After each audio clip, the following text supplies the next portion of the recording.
তারপর তাসানের প্রথম web series with Chorki screen share না হল মানে সিন শেয়ার না হলে স্ক্রিন শেয়ার করেছি আমরা।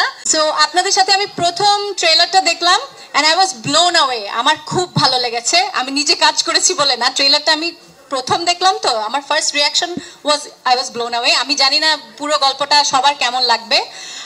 এই গল্পে অনেকগুলো এক্স ফ্যাক্টর আছে। ক্রিকেট নিয়ে একটা ওয়েব সিরিজ প্রথম হলো, আরিফ খুব নামকরা প্রযোজক হিসেবে ওকে সবাই চেনে, ওর প্রথম পরিচালনা।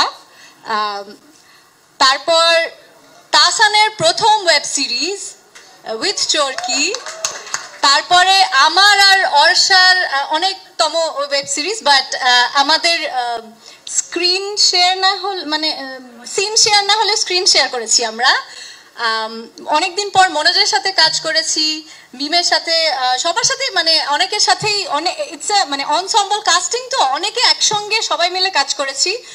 একটা সবার সম্মিলিত প্রচেষ্টা আছে। আশা করি আপনাদের ভালোই লাগবে, কারণ কাজ করতে গিয়ে আমাদের খুব ভালো লেগেছে। সবাই আবারও বলছি যে ট্রেলারটা দেখুন, ট্রেলারটা শেয়ার করুন, আর আমি ওই সংবিধিবদ্ধ সতর্কীকরণ দিব না। আপনারাই বলতে পারবেন, একমাত্র আপনারাই। তো আপনাদের জন্য এটা খুব ইম্পর্টেন্ট দেখা।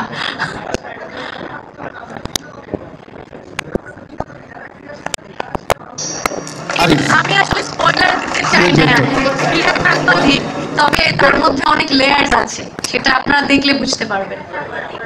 জন্য আমি চেষ্টা করেছি, সবাই একটু নারী সাংবাদিকরা আছেন তো, তাদেরকে একটু দেখার চেষ্টা করেছি। আপনারা সাংবাদিকরাই হচ্ছেন আমাদের শক্তি। আমরা যারা বানাই, সিনেমা বানাই বা হচ্ছে সিনেমায় কাজ করি, তারা আসলে বাংলাদেশে কাজ করি আপনাদের শক্তিতে। তো আপনারা সবাই একটু শান্ত হন। আমার মনে হচ্ছে আপনারা সবাই খুবই অস্থির, একটু শান্ত হন। Thank you. তো যেটা বলছিলাম, আমার নাম আরিফুর রহমান। নিশ্চয়ই এখানে নেম প্লেট যখন ছিল আপনারা ভাবেননি যে ডিরেক্টর যিনি হবেন উনি নিশ্চয়ই অনেক হোমরা কেউ হবেন। তো আমাকে দেখে নিশ্চয়ই আপনাদেরকে হতাশ লাগছে যে আল্লাহ এইটা হচ্ছে ডিরেক্টর। কিন্তু এইটা আসলে সাহস, মানে বাজি সিরিজটা করতে গিয়ে আমার কাছে মনে হয়েছিল যে আমি আসলে অনেক বড় একজন মানুষ, কারণ এতগুলো শিল্পীর দায়িত্ব কাঁধে নিয়ে একটা গল্প বলা, এটা অনেক চ্যালেঞ্জিং একটা ব্যাপার ছিল। কিন্তু আমি পার্টিকুলারলি আমার প্রত্যেকটা শিল্পীকে মন থেকে ধন্যবাদ জানাই, কারণ